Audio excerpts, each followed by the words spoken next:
الصفا والمروة من شعائر الله فمن حج البيت أو اعتمر فلا جناح عليه أن يطوف بهما ومن تطوع خيرا فإن الله شاكر عليم إن الذين يكتمون ما أنزلنا من البينات والهدى من بعد ما بيناه للناس في الكتاب أولئك يلعنهم الله ويلعنهم اللاعنون إلا الذين تابوا وأصلحوا وبينوا فأولئك أتوب عليهم وأنا التواب الرحيم صدق الله العظيم وصدق رسوله النبي الكريم ونحن على ذلك من الشاهدين والشاكرين والحمد لله رب العالمين سبحانك لا علم لنا إلا ما علمتنا إنك أنت العليم الحكيم আল্লাহ তাআলার দরবারে লাখো কোটি শুকরিয়া কোরআনে কারীমের তালিমের মজলিসে কিছুটা সময়ের জন্য তিনি আমাদেরকে একত্রিত করে দিয়েছেন। দিল খুলে আল্লাহ তাআলার দরবারে সকলেই শুকরিয়া আদায় করে বলি আলহামদুলিল্লাহ। সূরা বাকারার আজকে 158তম আয়াত থেকে আমরা আমাদের আলোচনা শুরু করব। তো মুসলমানদেরকে কোরআনে কারীমের মাধ্যমে তাদের দ্বীন, তাদের ইবাদত এটা শিক্ষা দেওয়ার পর্ব শুরু হয়েছে। সূরা বাকারার এই অংশে, শেষ অংশে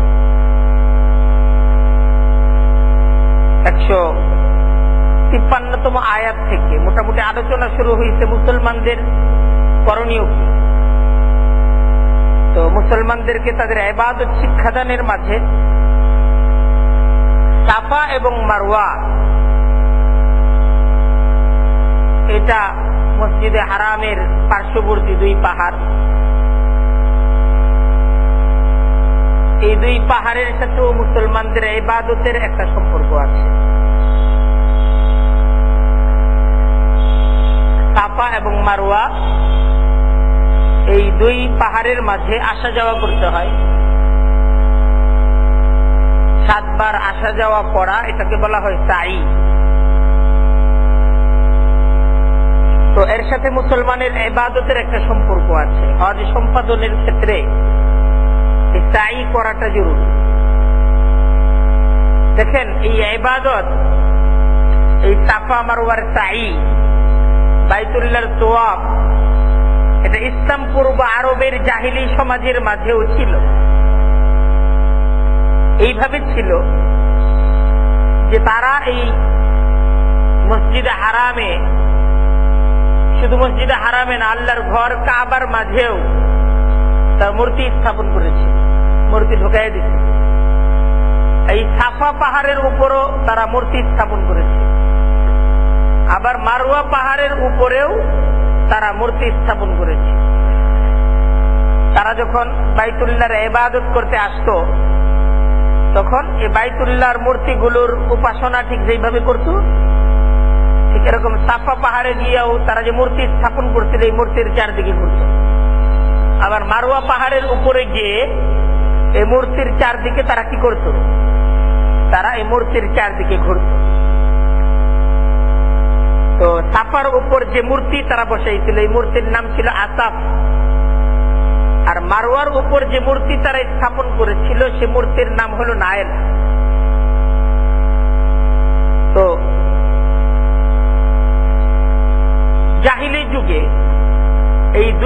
পাহাড়ে দুই মূর্তি স্থাপন করে যেহেতু এই মূর্তিগুলোর উপাসনা করা হতো, ইসলাম আসার পর এই মূর্তিগুলোকে দূর করা হয়।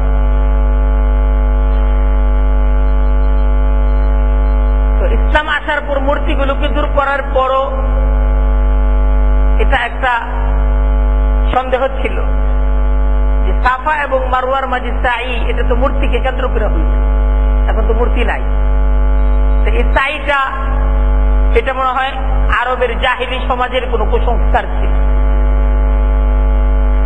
আর সাফার উপর একটা মূর্তি ছিল আসাফ, আর মারওয়ার উপর একটা মূর্তি ছিল, এটার নাম ছিল নায়লা। মদিনাবাসীরা এই দুই মূর্তির পূজা করত, আর আরেক মূর্তির পূজা করত, এটার নাম ছিল মানাব। এজন্য তারা সাফা মারওয়া এটার প্রতি তাদের আগে থেকেই একটা দূরত্ব ছিল। যেহেতু এই জায়গার যে দুই মূর্তি, এই দুই মূর্তির পূজা তারা করে না, তারাও মনে করতেছিল সাফা আর মারওয়ার মাঝে কোন ইবাদত নাই, কারণ যেটা ছিল এটা তো আরবের জাহিলি সমাজের কুসংস্কার ছিল। তো কুরআনে কারীমের এই আয়াতের মাধ্যমে আল্লাহ তাআলা তিনি সাফা এবং মারওয়া এই দুইটা পাহাড়কে তিনি বলতেছেন যে এটা তো জাহিলি কোন নিদর্শন না, এটা জাহিলি কোন ইবাদত ব্যবস্থা না, বরং সাফা এবং মারওয়া এটা তো আল্লাহর নিদর্শনের অন্তর্ভুক্ত। সাফা এবং মারওয়া এটা কার নিদর্শনের অন্তর্ভুক্ত? আল্লাহর নিদর্শনের অন্তর্ভুক্ত।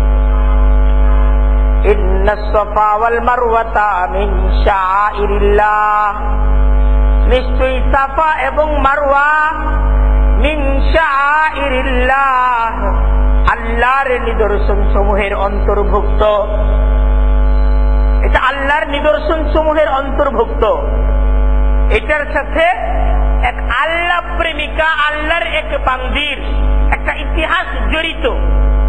একটা ইতিহাস আছে না, মমতাময়ী মা হযরত হাজেরা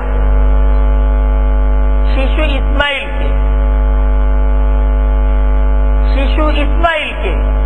ইসমাইল যখন পানির পিপাসায় ছটফট করতেছে, তখন এই আরবের এই কাবা তো তখনও তৈরি হয় নাই, এই কঙ্করময় জমিনের মাঝে নিচু জমিন, এই জায়গায় শিশু ইসমাইলকে রেখে মা হাজেরা পাহাড়ে উঠছেন। পাশেই পাহাড়, সাফার চূড়ায় উঠছেন। চূড়ায় উঠা কোন জায়গায় পানির কোন খোঁজ পাওয়া যায় কিনা, কোন জায়গায় কোন মানুষের খোঁজ পাওয়া যায় কিনা, এই জন্য উপরে উঠছেন। তারপর নাই, সাফার উপরে ওইটা কাউকে দেখা যায় না, কোন দিকে পানির কোন দিশাও পাওয়া যায় না, সাফা থেকে নামছেন। নাইমা আবার দূরে আরেক পাহাড়, আরেকটা চূড়া, মারওয়া পাহাড়ের চূড়া। তো এইবার আবার দৌড়ায় দৌড়ায় আবার ছুটি করে সেই মারওয়ার উপরে উঠছেন। তো মা হাজেরা যখন উপরে উঠেন, উপর থেকে শিশু ইসমাইলকে দেখা যায়, কিন্তু যখন নিচে নামেন, একদম নিচে ওখান থেকে শিশু ইসমাইলকে দেখা যায়। সেই সমতল জমিন, যে জায়গাটা নিচু জমিন, এই জায়গায় মা হাজেরা দৌড় দেন। পাহাড়ে যখন উঠেন তখন তো আর দৌড়ে উঠা যায় না, পাহাড়ে উঠার সময় তো ধীরে ধীরে স্বাভাবিক ভাবে উঠতে হয়, কিন্তু যখন সমতল জায়গা, এই জায়গাটায় মানুষ কি করে? দৌড় দেয়। তো মমতাময়ী মা এই সমতল জায়গাটাতে কি করলেন? দৌড় দিলেন। তারপর আবার মারওয়া পাহাড়ের উপরে উঠলেন।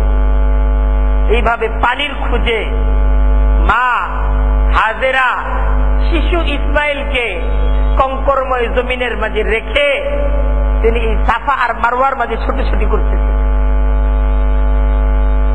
তো এই যে একটা মায়ের আল্লাহ প্রেম, মা হাজেরা এই আরবের এই কঙ্করময় জমিনে তার স্বামী যখন তাকে রেখে যায়, প্রশ্ন করেছিলেন তার স্বামীকে, আপনি যে রেখে যাচ্ছেন এই জানা পানিহীন এ প্রান্তরে আমাদেরকে, এটা কি আপনার রবের হুকুম?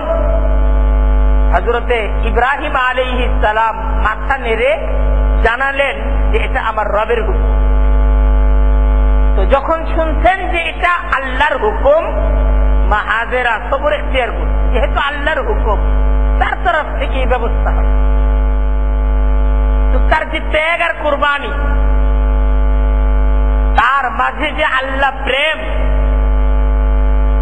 হ্যাঁ, আল্লাহ তাআলার কাছে সেই প্রেমটা, সেই ভালোবাসাটা, সেই ত্যাগ আর কুরবানিটা, এটা এমন ভাবে কবুল হইতে যে আল্লাহ তাআলা সবার জন্য সাফা এবং মারওয়াকে, যে দুই পাহাড়ের সম্পর্ক মমতাময়ী মা হাজেরার সাথে, এই দুই পাহাড়কে আল্লাহ ঘোষণা দিতেন, এই দুই পাহাড় আমার নিদর্শন, আমার প্রেমিকদের জন্য এই দুই পাহাড় কি রেখে দিলাম।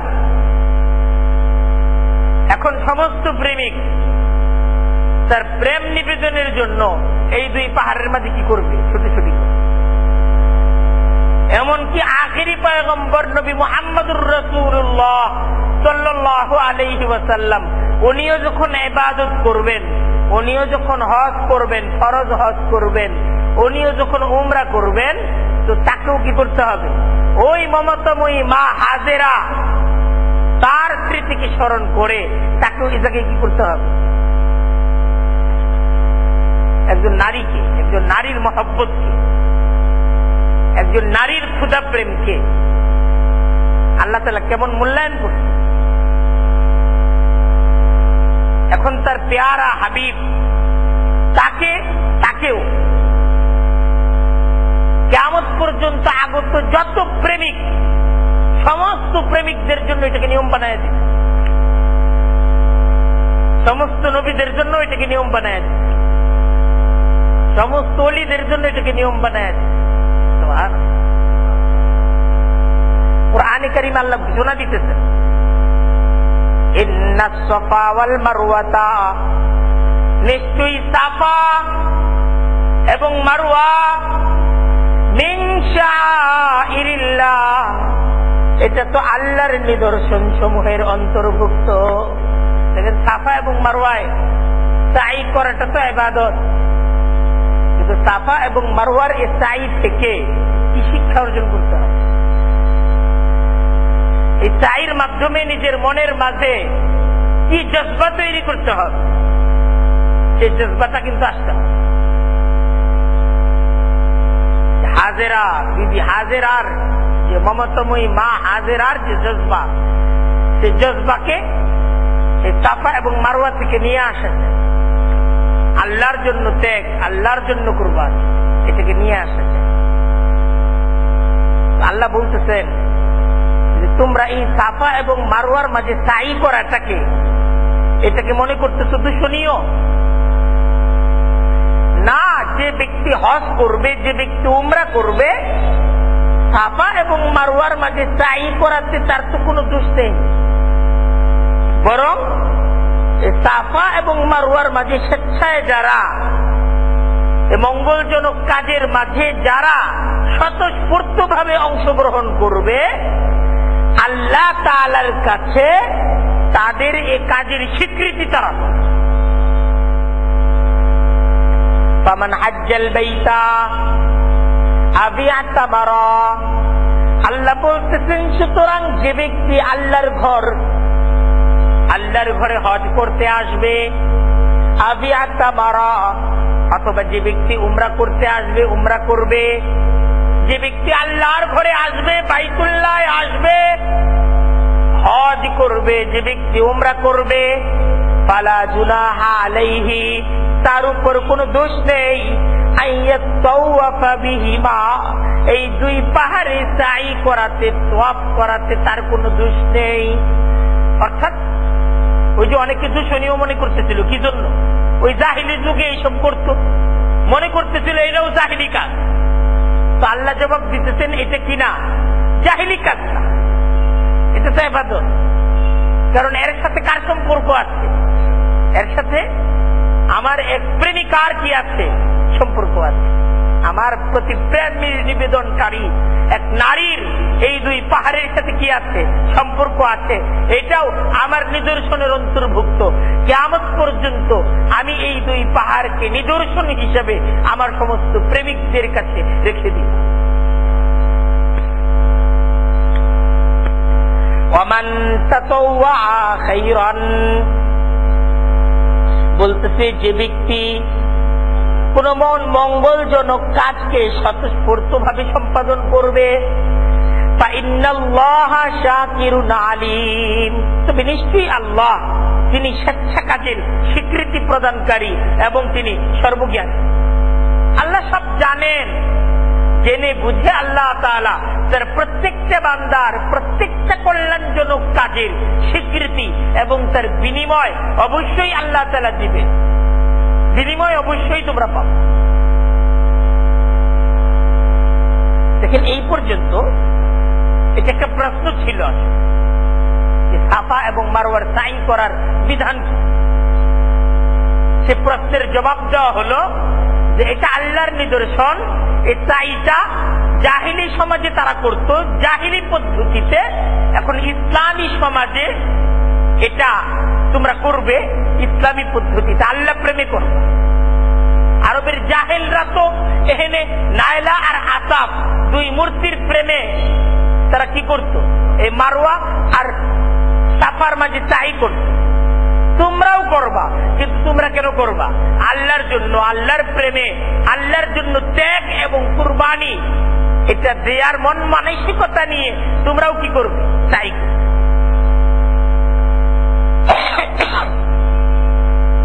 এখন দেখেন এরপর আরেকটা বিষয়ের আলোচনা আছে।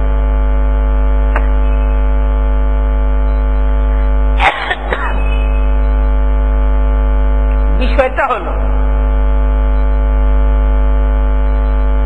আমাদেরকে সতর্ক করা উদ্দেশ্য যে আল্লাহ তাআলার বিধান কোরআনের মাধ্যমে তোমাদের কাছে আসছে। আল্লাহ তাআলা তার শ্রেষ্ঠ নবী দ্বারা তোমাদেরকে সম্মানিত করেছেন। তোমাদের কর্তব্য আল্লাহ তাআলার হুকুম, সে হুকুমকে প্রকাশ করা, আল্লাহর হুকুমকে গোপন না। দেখেন ইহুদি এবং খ্রিস্টান সমাজের একটা অপরাধ ছিল, এবং এটাই তাদের সবচেয়ে জঘন্যতম অপরাধ, সবচেয়ে বড় অপরাধ এটা,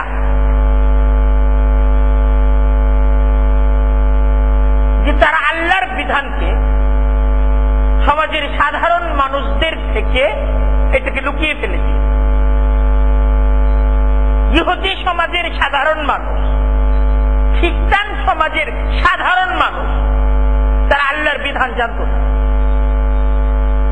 তৌরাতের সাথে, ইনজিলের সাথে সাধারণ খ্রিস্টান, সাধারণ যারা ইহুদি, এদের কোনো সম্পর্ক ছিল। আল্লাহর কিতাবের সাথে যখন তাদের সম্পর্ক নাই, সেই জীবন চলার ক্ষেত্রে আল্লাহর কিতাবের বিধান যেহেতু জানে না, তাদের জীবন ছিল মনচাহি জীবন, যেইভাবে মনে চাইছে ওইভাবেই সবকিছু করছে। তাহলে আল্লাহর কিতাব জানতো কারা? ইহুদি এবং খ্রিস্টান সমাজের আলেমরা, এরাই শুধু আল্লাহর কিতাব জানত।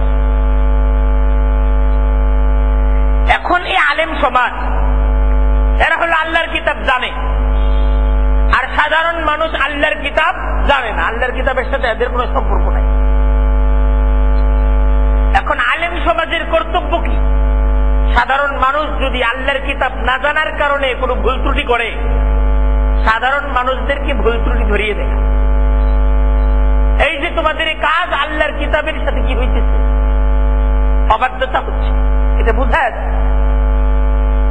কিন্তু ইহুদি এবং খ্রিস্ট সমাজের আলেম সমাজ এরা সাধারণ মানুষদের মোকাবেলায় সাহস নিয়ে আল্লাহর কিতাবের বিধানগুলো আলোচনা করেন।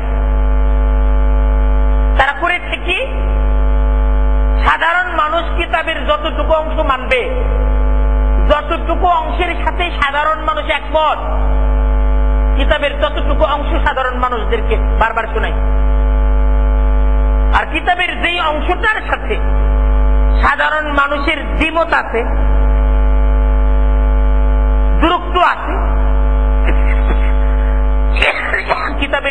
কিছু সাধারণ মানুষদের কাছে তার আলোচনা বন্ধ করেছে, এটা গোপন করে ফেলে।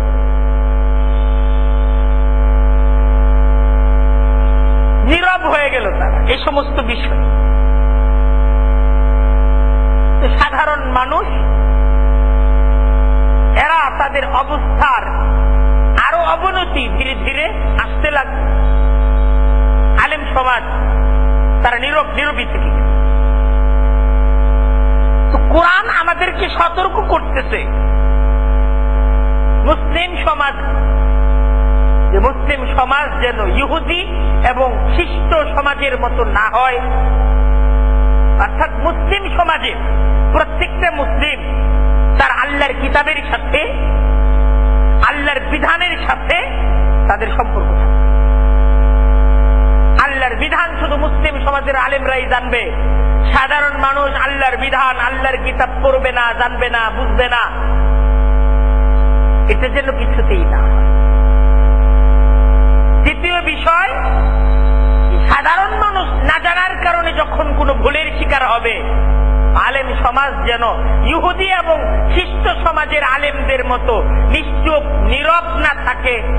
কারণ আল্লাহর বিধানের লঙ্ঘন সমাজের মাঝে চলছে, আর আলেম সমাজে তাদের নীরব থাকা, তাদের নিশ্চুপ থাকা, এটা আল্লাহর কাছে সবচাইতে জঘন্যতর মহাপাপ। এই পাপটা কেমন বড় পাপ তার আলোচনা করা হয়েছে। ইন্নাল্লাযীনা ইয়াকতুমুনা মা আনজালনা মিনাল বায়্যিনাতি ওয়াল হুদা, ইন্নাল্লাযীনা ইয়াকতুমুনা, আল্লাহ বলতেছেন নিশ্চয়ই যে সমস্ত ব্যক্তিরা গোপন করে রাখবে, যে সমস্ত ব্যক্তিরা গোপন করে রাখবে, লুকিয়ে রাখবে। কি জিনিস লুকিয়ে রাখবে? আল্লাহ বলতেছেন মা আনজালনা মিনাল বায়্যিনাত, যে সুস্পষ্ট শিক্ষা আমি নাজিল করেছি, যে সুস্পষ্ট জীবন বিধান আমি নাজিল করেছি, যে সুস্পষ্ট জীবন বিধান আমি নাজিল করেছি, যারা আমার নাজিলকৃত এই জীবন ব্যবস্থাকে যারা গোপন করে রাখবে, মানুষদেরকে বলবে না, ওয়াল হুদা, আর যে হেদায়েতের বাণী আমি নাজিল করেছি, যারা আমার এই হেদায়েতের বাণী জানবে কিন্তু বলবে না, গোপন করে রাখবে। মিন বাদি মা বায়্যানাহু লিন-নাসি ফিল কিতাব, আল্লাহ বলতেছেন আমি তা সুস্পষ্ট ভাবে মানব জাতির উদ্দেশ্যে বর্ণনা করার পর আমি কিতাবের মাঝে এই বিধানগুলো সমগ্র মানব জাতির জন্য সুস্পষ্ট ভাবে বর্ণনা করে দিয়েছি যে আমার এই কিতাবের বাণী সমগ্র মানব জাতির জন্য। আমার কিতাবে এই কথাটা সুস্পষ্ট ভাবে লেখা আছে, কিন্তু তারপরও সমগ্র মানব জাতির কাছে আমার এই কিতাবের শিক্ষা নিয়ে যারা, আমার এই কিতাবের শিক্ষাকে যারা প্রকাশ করে নাই, বরং আমার কিতাবের শিক্ষাটাকে যারা গোপন করে রেখেছে, যারা গোপন করে রেখেছে, দেখেন মানে কোরআনের ইলম জানার পর এটাকে গোপন করে রাখা, আল্লাহর বিধানের ইলম জানার পর এটাকে গোপন করে রাখা, এটা কত বড় অপরাধ দেখেন সামনে আসতেছে। আল্লাহ বলতেছেন উলাইকা ইয়ালআনুহুমুল্লাহু ওয়া ইয়ালআনুহুমুল লাইনুন, আল্লাহ বলতেছেন যারা গোপন করে রাখবে তাদের উপর, তারা এমন লোক তাদের উপর আল্লাহ তাআলার লানত, তাদের উপর আল্লাহ তাআলার লানত। ওয়া ইয়ালআনুহুমুল লাইনুন, আর তাদের উপর লানত বর্ষণকারীরাও লানত করে থাকে, আল্লাহ তাদের উপর লানত করেন, আর তাদের উপর লানত বর্ষণকারীরাও লানত করে থাকে।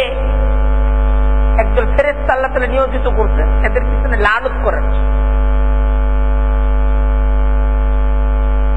কিতাবের ইলমকে গোপন করে রাখা, এটাকে প্রকাশ না করা, সংঘর্ষের ভয়ে সবুর করলাম। আল্লাহর হুকুম লঙ্ঘন হচ্ছে সমাজের মাঝে, আমি কি করলাম? সবর করলাম।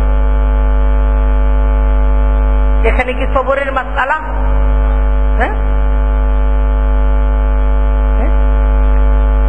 আল্লাহর অবাধ্যতা চলতেছে, আমি ধৈর্য ধরলাম। এই ধৈর্য ধরার হুকুম তো দেওয়া হয়।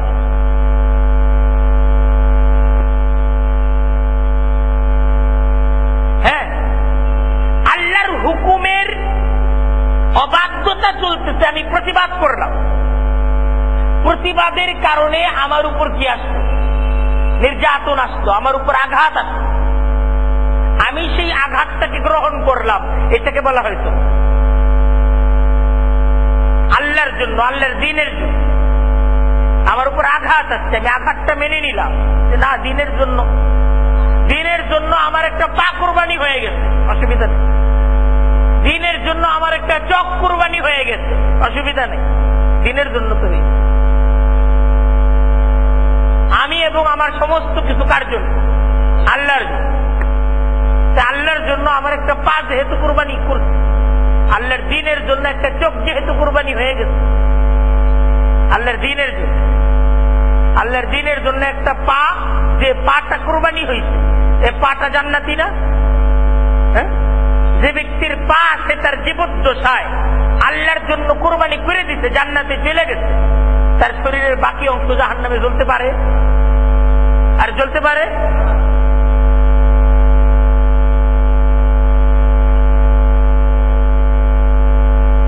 তাই কুরআনে কারীমের সুস্পষ্ট বিধান আসতেছে। গতকালের আলোচনায়, গত দিনের আলোচনায় এটা বলা হয়েছে যে আল্লাহর দ্বীনের জন্য কুরবানি পেশ করতে হবে, প্রয়োজনে জীবন দিতে হবে আল্লাহর দ্বীনের জন্য। আর আজকে আসতেছে যে আল্লাহর দ্বীন এটা সমাজের মাঝে লঙ্ঘিত হবে, আল্লাহর দ্বীন পরিবারের মাঝে লঙ্ঘিত হবে, আল্লাহর দ্বীন রাষ্ট্রের মাঝে লঙ্ঘিত হবে। আর সেক্ষেত্রে মুসলমান নিশ্চুপ, মুসলমান নীরব। আলেম সমাজ কোরআনের কথা বলে না, আলেম সমাজ নবীর আদর্শের কথা বলে না, দ্বীন প্রতিষ্ঠার কথা বলে না। তো আল্লাহ বলতেছেন মানুষদেরকে সত্য কথাটা বলে না, মানুষদেরকে সত্য কথাটা বলে না। আলেম সমাজে নীরব, আলেম সমাজে কথাটা বলে না এটা জুলুম, আলেম সমাজ বলে না যে এটা অন্যায়। হ্যাঁ, আলেম সমাজ বলে না যে এটা আল্লাহর সাথে দুশ্মনী, আল্লাহর সাথে অবাধ্যতা, এটা বলে না। আলেম সমাজ বলে না এটা সুদ, এটা আরাম। হ্যাঁ, আলেম সমাজ বলে না যে এটা মিথ্যা, এটা বানোয়াট, এটা কবিরা গুনাহ। এই কথাগুলো আলেম সমাজ যখন বলছে না, মুসলমানরা যখন জানছে না, শুধু আলেম না, মুসলমানরাও যারা জানে, তারা যখন বলছে না, তারা যখন নীরব, তারা যখন নিশ্চুপ, আল্লাহ বলতেছেন এই নীরব যে সে থাকলো তার উপর আল্লাহর লানত বর্ষিত হইল। সে যে নীরব থাকলো, আল্লাহর লানত। ইল্লাল্লাযীনা তাবু, তবে যারা অনুতপ্ত হয়ে ফিরে আসে, তবে যারা পরবর্তী জীবনে বুঝতে পেরে কি করে ফিরে আসে, সিদ্ধান্ত গ্রহণ করে যে আমি দ্বীনের উপর অটল থাকব, আমি অন্যায়ের প্রতিবাদ করব, আমি সত্যের প্রচার করব, নিয়ত যারা করে, ওয়াসলাহু, এবং ইসলাহ করে নেয়, ওয়াবায়ানু, আর তারা প্রচার প্রসার করে, দ্বীনের প্রচার প্রসার করে, দ্বীন প্রচারের কাছে আত্মনিয়োগ করে। তো আল্লাহ বলতেছেন ফাউলাইকা আতুবু আলাইহিম, তবে আমি তাদের তওবাকে কবুল করে নেই। সুবহানাল্লাহ, সুবহানাল্লাহ বলেন। আমি তাদের তওবাকে কবুল করি। কোরআন দ্বারা আল্লাহ তাআলা আসলে আমাদেরকে তো হুমকি দিতে চান, আমাদেরকে দাওয়াত দিতেছেন। কোরআন দ্বারা আল্লাহ কি আমাদেরকে ভয় দেখাচ্ছেন না দাওয়াত দিচ্ছেন? দাওয়াত দিতেছেন যে ওই পথটা জাহান্নামের পথ, ফিরে আসো, এই পথ জান্নাতের। যদি ওই পথে যাও সেই পথটা কি লানতের পথ। আর যদি তুমি সিদ্ধান্ত গ্রহণ করে ফিরে আসো, এই ফিরে আসাটা জান্নাতের।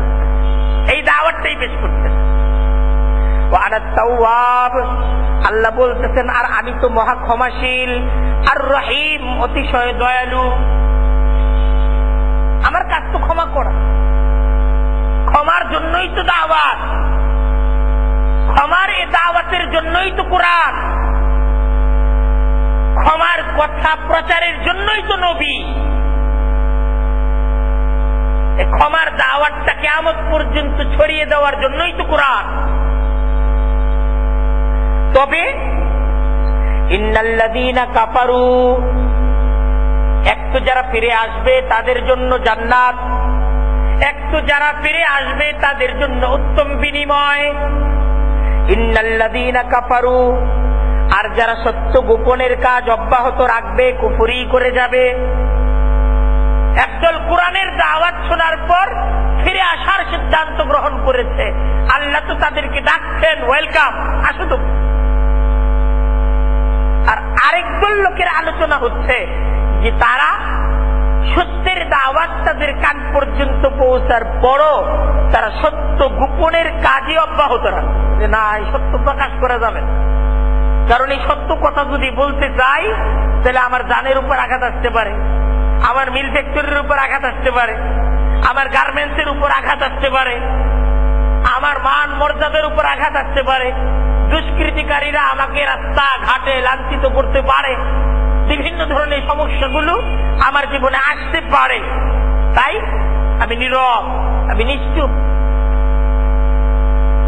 হোক না আল্লাহর অবাধ্যতা, আমি তো আমার নিজেকে তো রক্ষা করতাম। ইন্নাল্লাযীনা কাফারু, যারা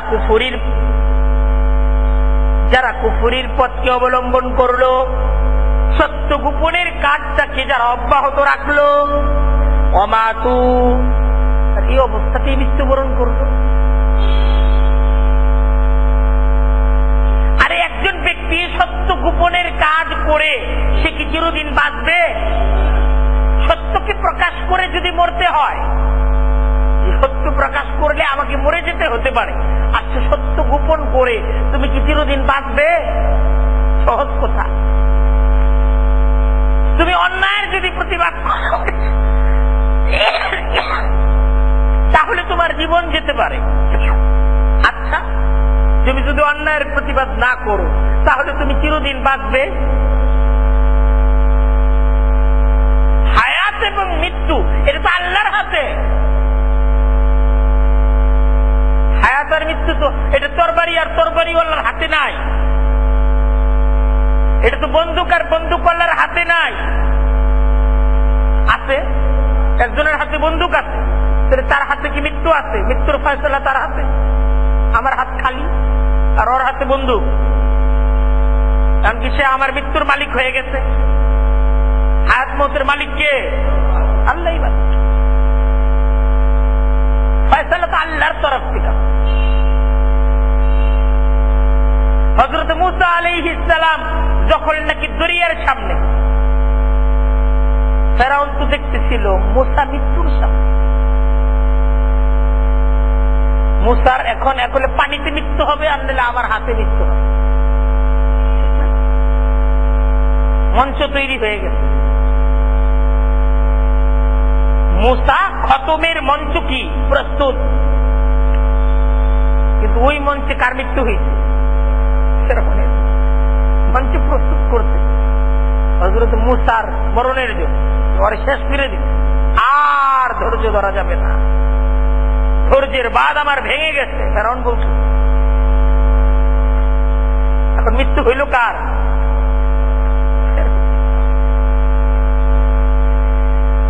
কেন হইল? ফয়সালা আল্লাহর হাতে। এরকম হইল কেন? ফয়সালা কার হাতে? আল্লাহর হাতে। ইন্নাল্লাযীনা কাফারু ওয়া মাতু ওয়া হুম কুফফার। আল্লাহ বলতেছেন যারা সত্য গোপনের কাজকে অব্যাহত রাখবে, অমাতু, আর এই অবস্থাতেই তার মৃত্যু হবে, ওয়া হুম কুফফার, সত্য গোপনকারী অবস্থায় যদি তার মৃত্যু হয়, উলাইকা আলাইহিম লানাতুল্লাহ, তার উপর আল্লাহর লানত, ওয়াল মালাইকাতি, ফেরেশতা কুলের লানত, ওয়ান নাসি আজমাইন, সকল মানুষের লানত, তার উপর আল্লাহর লানত, তার উপর সকল ফেরেশতা কুলের লানত, তার উপর সকল মানুষের লানত, খালিদিনা ফিহা, এই লানতটা চিরকাল লানত। এই লানতের মাঝে সে কতদিন থাকবে? চিরকাল থাকবে। লা ইউখাফফাফু আনহুমুল আযাবু, আল্লাহ বলতেছেন তাদের উপর থেকে আযাবকে হালকা করা হবে না।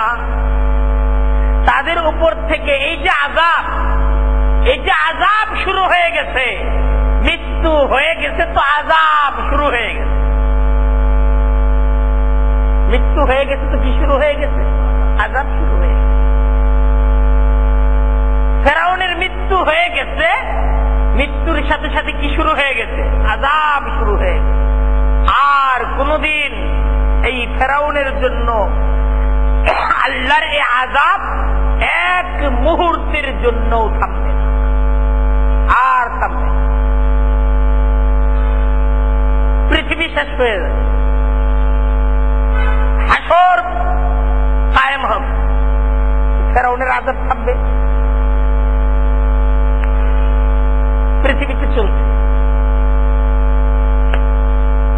আজকের পৃথিবী থেকে ফেরাউনের দূরত্ব কত বছর? 4.5 বা 5,000 বছর আগে ফেরাউন পৃথিবী থেকে অধিক। এই 5,000 বছর ফেরাউনের অবস্থা কি বলেন? আযাব বন্ধ হয়েছে? পৃথিবী যদি আরো 5,000 বছর থাকে, আযাব চলবে। তারপর কিয়ামত ঘটবে, আযাব বন্ধ হবে? কিয়ামত ঘটার দ্বারা ফেরাউনের আযাব শেষ? আযাব তখন হলো মূল আযাব শুরু হবে, মূল আযাব শুরু হবে। জাহান্নামে তো দেওয়া হবে ফয়সালার পর, মূল আযাব শুরু। এরপর যে শুরু হবে কতদিন, কত হাজার হাজার বছর, কোথায় গেল খবর? কোথায় গেল খবর? লা ইউখাফফাফু আনহুমুল আযাব, তাদের থেকে আযাবকে হালকা করা হবে না। ওয়ালা হুম ইউনজারুন, আর তাদেরকে অবকাশও দেওয়া হবে না, কোন সুযোগও দেওয়া হবে না। একটা অবকাশ, একটা সুযোগ, একটা অফার, আর কোন অফার তাদের জন্য আসবে। আবু জেহেলের জন্য আরো কোন অফার কোনদিন আসবে? আবু জেহেলের মৃত্যু হয়েছে, কত বছর হয়েছে? 1500 বছর। আযাব চলতেছে না? আরো 1500 বছর আযাব চলবে না? তারপর শেষ? আরে তারপর শেষ? শেষ না তো। এর মাঝখানে কোন অফার, কোন শীতকালীন অফার, কোন গ্রীষ্মকালীন অফার, কোন শবে বরাতের অফার, বা 2 ঈদের অফার, রমজানের অফার আসবে? ওর জন্য রমজান মাসে আযাব বন্ধ থাকবে? হ্যাঁ, আর জোরে বলেন। এই তো দুনিয়া, এই তো দুনিয়ার খুদাগিরি। দুনিয়ার খুদা নিজেকে দাবি করছিল না? কোথায় গেল তার খুদাগিরি? কোথায় তার ক্ষমতা?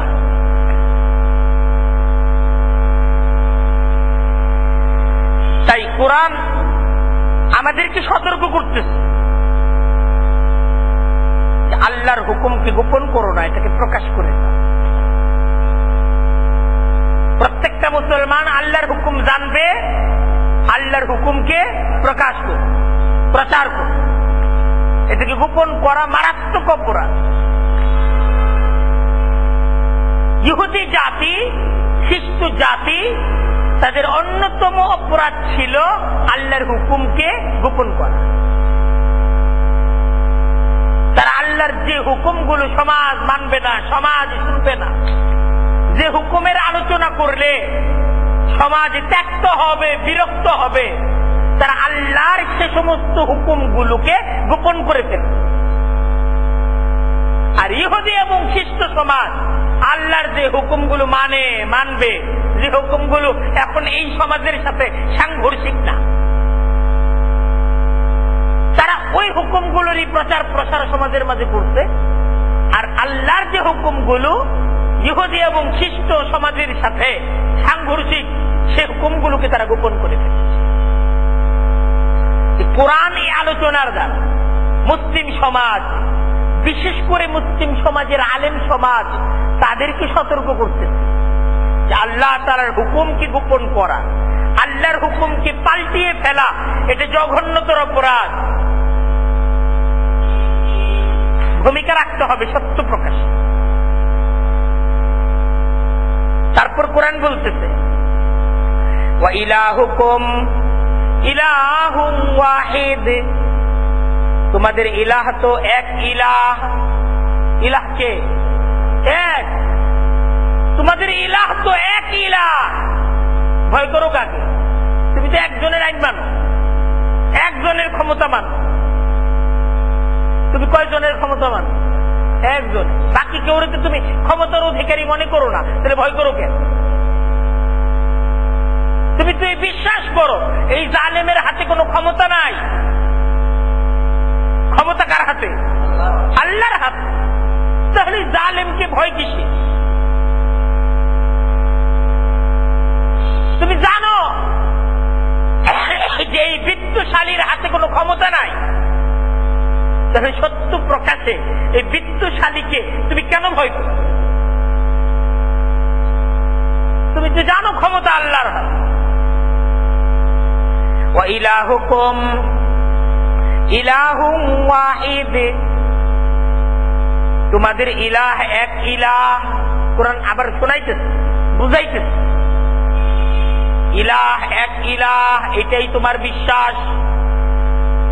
যেহেতু এক ইলাহে বিশ্বাস করো, এক আল্লাহর ক্ষমতায় বিশ্বাস করো, এক আল্লাহর মালিকানায় বিশ্বাস করো, এক আল্লাহর প্রতি যেহেতু বিশ্বাস, সে আল্লাহর কথা বলো, সে আল্লাহর হুকুমটাকে প্রকাশ করো, সে আল্লাহর হুকুমকে গোপন করো কিভাবে? তোমার কি ভয় করে না? আল্লাহর হুকুমকে গোপন করতেছ এই সমাজের ভয়ে, সমাজের ভয়ে আল্লাহর হুকুমকে গোপন করতেছ। তোমার আল্লাহকে ভয় করে না? এই সমাজের শক্তি বেশি না আল্লাহর শক্তি বেশি? তুমি সমাজকে ভয় পাচ্ছ, আল্লাহকে ভয় পাচ্ছ না। তুমি রাষ্ট্রকে ভয় পাচ্ছ, তুমি আল্লাহকে ভয় পাচ্ছ না। এই রাষ্ট্র, রাষ্ট্রের শক্তি, তার চেয়ে আল্লাহর শক্তি কি কম না বেশি? কত বেশি? অনেক। এই রাষ্ট্র, রাষ্ট্রের যাবতীয় শক্তিকে যদি একত্রিত করা হয়, বরং পৃথিবীর সমস্ত রাষ্ট্র, রাষ্ট্রীয় শক্তিগুলোকে যদি একত্রিত করা হয়, আল্লাহর শক্তির মোকাবেলায় এরা পারবে?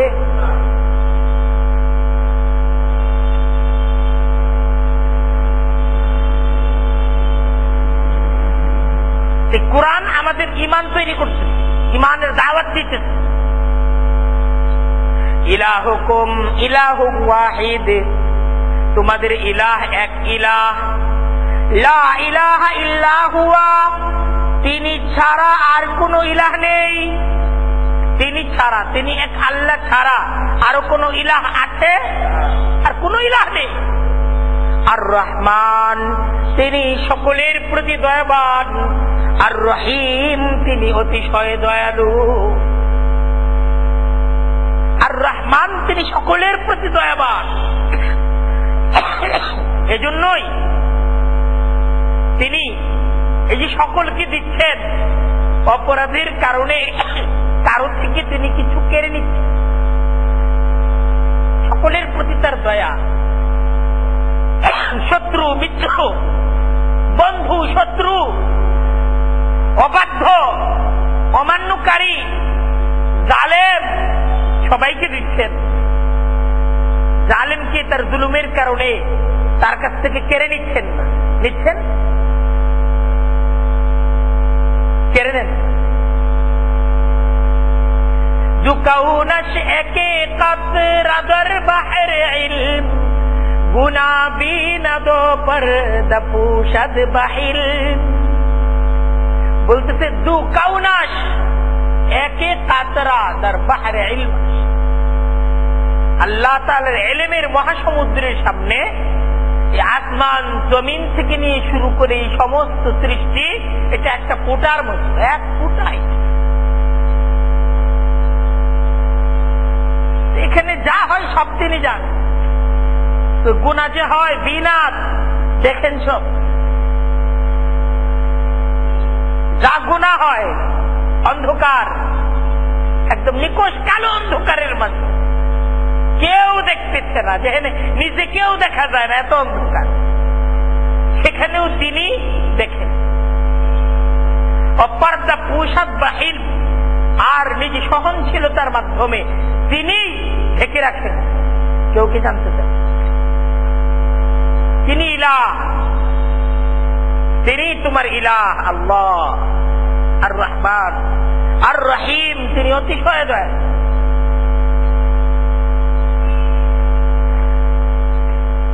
ইন্না ফী খালকিস সামাওয়াতি ওয়াল আরদি, যে বলতেছে মহাবিশ্বের ইলাহ একজনই। মহাবিশ্বের ইলাহ কি? একজন। এই জায়গায় দ্বিতীয় কোন ইলাহ আছে? বলতেছে দ্বিতীয় কোন ইলাহ নাই। এই জায়গায় এক শক্তি, দ্বিতীয় আর কোন শক্তি নাই। এই জায়গায় পরাশক্তি একটাই, এই জায়গায় আর কোন শক্তি নাই। এরা যারা দাবি করতেছে পরাশক্তির দাবি দাঁড়ানো, আসলে এটা কিছুই না, ধোঁকা। আমেরিকা, ব্রিটেন এই যে পরাশক্তির দাবিদার, যে আমি অ্যাটমের ক্ষমতা আমার কাছে আছে, আমার কাছে পরমাণু অস্ত্র আছে, হ্যাঁ আমরা শক্তিধর, এটা মিথ্যা। কোরআন বলতেছে মিথ্যা। এক শক্তিতে চলছে পৃথিবী, আর এটা কার শক্তি? আল্লাহর শক্তি। এটা বুঝুম কেমন? এটা বুঝার অনেক কিছু আছে, তুমি সবসময় দেখতেছো, দিকে চিন্তা করো না, দেখতে চিন্তা করো। তুমি যে সবসময় এই পৃথিবী দেখতেছো, এজন্য তুমি আসলে মনে করতেছো এটা স্বাভাবিক, কিন্তু তুমি একটু স্বাভাবিক মনে না করে একটু চিন্তা করো, তাহলে দেখো বুঝে আসে কিনা।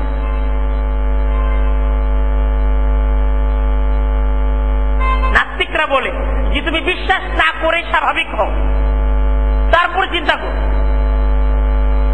তো আল্লাহর কোরআনও বলতেছে যে তুমি একটু স্বাভাবিক হয়ে চিন্তা করো। স্বাভাবিক ভাবে তুমি যদি চিন্তা করো, এই আসমান জমিন এর ব্যবস্থাপনায় তুমি আল্লাহকে খুঁজে পাবে, যে না এটা কারো না কারো দ্বারা নিয়ন্ত্রিত হচ্ছে। আল্লাহ বলতেছেন ইন্না ফী খালকিস সামাওয়াতি ওয়াল আরদি, নিশ্চয়ই মহাকাশ এবং পৃথিবী সৃষ্টির মাঝে, এই যে মহাকাশ সৃষ্টি হইছে, এই যে পৃথিবী সৃষ্টি হইছে, কি নিজাম, কি ব্যবস্থাপনা, কিভাবে হইছে, কেউ করে নাই, কেউ করে নাই। প্রশ্ন কিভাবে তৈরি হইছে? ওয়াখতিলাফিল লাইলি ওয়ান নাহার, দিন এবং রাতের আবর্তনের মাঝে। দেখো আল্লাহকে দেখতেছে, ওই যে দেখো দিন হচ্ছে রাত হচ্ছে, এমনি হচ্ছে। এত সুন্দর সিস্টেম, একটা বছর কি সুন্দর ভাবে সূর্যটা ঘুরে আসে, চারটা একটা মাসের মাঝে কি সুন্দর করে ঘুরে আসে। সূর্য তার আপন কক্ষপথে, সে এই কক্ষপথেই থাকে, কখনো সে তার কক্ষপথ পরিবর্তন করে না। কোন দুর্ঘটনা এই সূর্যের চলার পথে হয় না, কোন দুর্ঘটনা ঘটে। এই সূর্য চলার পথে কক্ষপথে একটা দুর্ঘটনা ঘটে, সূর্যটা আজকে অস্ত যেতে 1 ঘন্টা লেট করতেছে পৃথিবীর শুরু থেকে আজ পর্যন্ত। এমন কোন ইতিহাস রচিত হয়েছে? এত সুন্দর ব্যবস্থাপনা, এটা কার? এটা পৃথিবীর কোন পরাশক্তির না। পৃথিবীর যত পরাশক্তি তাদের ব্যবস্থাপনা একটা পর্যায়ে যে থমকে দাঁড়ায়, ত্রুটি বিচ্যুতি দেখা দেয়। উন্নত থেকে উন্নত রাষ্ট্রের মাঝেও তাদের ব্যবস্থাপনায় বিভিন্ন সময় তারা বলে আমরা দুঃখিত। কিন্তু আল্লাহর এই পৃথিবী পরিচালনায় আজ পর্যন্ত দুঃখ প্রকাশের মতো কোন ঘটনা ঘটেছে? কোন ঘটনা ঘটেছে? তারপর ওয়ালফুলকিল্লাতী তাজরি ফিল বাহরি বিমা ইয়ানফাউন নাস, বলতেছে দেখো এই সমুদ্রের মাঝে চলমান নৌযান যা মানুষের উপকারী পণ্য নিয়ে চলাচল করে, এটা কিভাবে চলে? পানির মাঝে। এই সমুদ্রের মাঝে এত মালামাল নিয়ে এই যে নৌযান গুলো পানির মাঝে চলাচল করছে, এক স্থল বন্দরের সাথে আরেক স্থল বন্দরের যোগাযোগ করে দিচ্ছে পানি। এই ব্যবস্থাপনা কার? এটা তোমাদের। ওয়ামা আনজালাল্লাহু মিনাস সামাই মিন মাইন ফাআহইয়া বিহিল আরদা বা'দা মাউতিহা, বলতেছেন আকাশ থেকে যে পানি আল্লাহ তিনি বর্ষণ করে দেন, তারপর তার মাধ্যমে যে জমিনকে তিনি জীবিত করেন, জমিনটা নির্জীব থাকার পর, জমিনটা একদম নির্জীব, চর ছিল, বৃষ্টি হয়েছে, পানি আসছে, সেই চরের চর এখন সোনালী ফসলে ভরপুর হয়ে গেছে। কোথাকার চর আর সেই চর কোথায় গেল সোনালী ফসল? কিভাবে হলো? কে করছে? অবাস্তা ফিহা মিন কুল্লি দাব্বা, বলতেছে এই জমিনের মাঝে কত ধরনের জীব জানোয়ার তিনি ছড়িয়ে দিয়েছেন। এই জমিনে কত ধরনের জীব জানোয়ার চলছে, এদের সবার রিজিকের ব্যবস্থা হচ্ছে, সবাই খাচ্ছে। কার ব্যবস্থা? এদের কারো রিজিকের কোনো ঘাটতি নাই। আছে রিজিকের কোনো ঘাটতি নেই। শত শত হাতি, শত শত জীব জানোয়ার, বাঘ, সিংহ, মশা, মাছি, পিঁপড়া থেকে নিয়ে শুরু করে কত ধরনের সাপ, এক একটা সৃষ্টির মাঝে কত ধরনের প্রয়োজন আছে। এদের সকলের প্রয়োজনের ব্যবস্থাপনা, এদের সকলের রিজিকের ব্যবস্থাপনা হচ্ছে। এরা কেউ না খেয়ে নাই, সবাই খাচ্ছে। কার? কোথা থেকে খাচ্ছে? ব্যবস্থাপনা কার?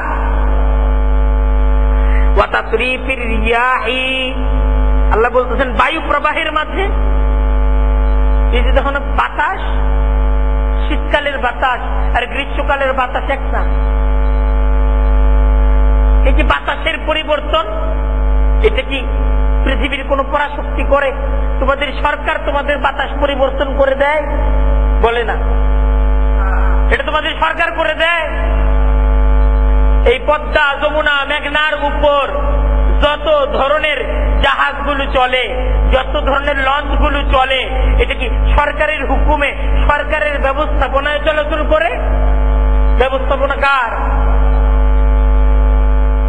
ওয়াসসাহাবিল মুসাখখারি বাইনাস সামাই ওয়াল আরদ, আসমান এবং জমিনের মাঝখানে চলাচলকারী মেঘমালায় লাআয়াত, আল্লাহ বলতেছেন অসংখ্য নিদর্শন রয়েছে লিকাউমি ইয়াকিলুন,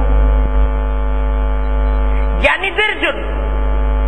আমার বোধ সম্পন্ন সৃষ্টি মানুষের জন্য অসংখ্য নিদর্শন রয়েছে যে মহাবিশ্বের ইলাহ এক ইলাহ। এই জায়গায় যদি একজনই ইলাহ না হয়ে এক এক কাজ যদি এক একজনের নিয়ন্ত্রণে হতো, তাহলে কি হয়ে যেত? সংঘর্ষ আর গরমিল হয়ে যেত। এক মন্ত্রীর সাথে আরেক মন্ত্রীর লেগে যায় না, পেশ বাজে না? এই জায়গায় তো আল্লাহ তাআলা এক এক ডিপার্টমেন্ট, এক এক মন্ত্রীকে দেন নাই, একা নিজ পরিকল্পনা নিজ কুদরত দ্বারা সমস্ত ব্যবস্থাপনা একা চালাচ্ছেন। এজন্য কোথাও কি নাই, কোথাও কোনো বলল সব তার হুকুম মানতেছে। কেউ এটা বলে না যে আমি দুমুখের হুকুম মানছি, এটা হয় না, সব তার হুকুম। জীব জানোয়ার জঙ্গলেই থাকে, এরা কখনো লোকালয়ে আসে না। আজ পর্যন্ত এরকম হয়েছে, জঙ্গলের সমস্ত সুন্দরবনের সমস্ত বাঘেরা সিদ্ধান্ত গ্রহণ করছে আমরা আর সুন্দরবনে থাকবো না, বাগেরহাট জেলা দখলের সিদ্ধান্ত তারা গ্রহণ করছে। এরকম সিদ্ধান্ত যদি সুন্দরবনের বাঘেরা গ্রহণ করে, তাহলে বাগেরহাটের মানুষের মোকাবেলা করার ক্ষমতা আছে? পারবে? সুন্দরবনের রয়্যাল বেঙ্গল টাইগার সব যদি বের হয়ে আসে, কিন্তু ব্যবস্থাপনা কার? সব আলাদা করে সবাইকে যার যার জায়গায়।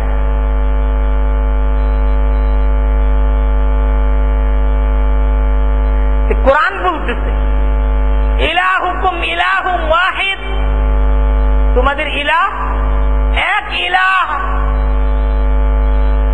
লা ইলাহা ইল্লা হুয়া, এই এক ইলাহ ছাড়া তোমাদের আর কোন ইলাহ নেই।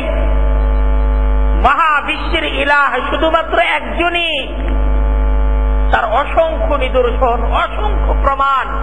কত প্রমাণ, কত নিদর্শন তুমি দেখতে চাও, পৃথিবী দেখো।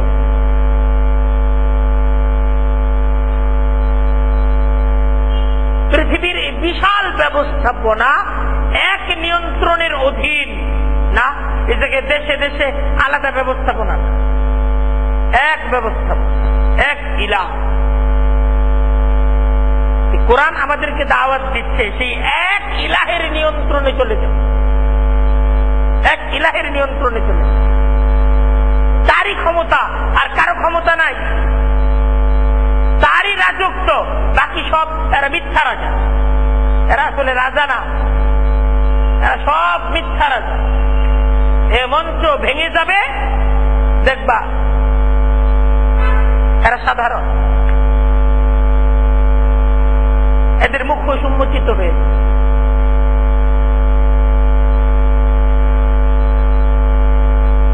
সেই প্রথম সবক হলো ইমানের সবক। মুসলমানদের জন্য প্রথম সবক কিসের সবক? ইমানের সবক। আর ইমান হলো এক আল্লাহ বিশ্বাসী হও, এক আল্লাহ করনেওয়ালা জাত, আর কোন করনেওয়ালা জাত এই পৃথিবীতে নাই। করার ক্ষমতা একমাত্র আল্লাহর, দেয়ার ক্ষমতা একমাত্র আল্লাহর, নেয়ার ক্ষমতা একমাত্র আল্লাহর, আর কারো দেয়ার নেয়ার করার ক্ষমতা নাই। এক আল্লাহর জন্যই সব। আল্লাহ তাআলা আমাদের সবাইকে এই এক আল্লাহর প্রতি ঈমান আনা এবং সেই ঈমানকে সামনে রেখে জীবনের প্রত্যেকটা কাজে আল্লাহ তাআলার হুকুম অনুযায়ী সিদ্ধান্ত গ্রহণ করার তৌফিক দান করুন। ওয়া আখিরু দাওয়ানা আনিল হামদুলিল্লাহি রাব্বিল আলামিন।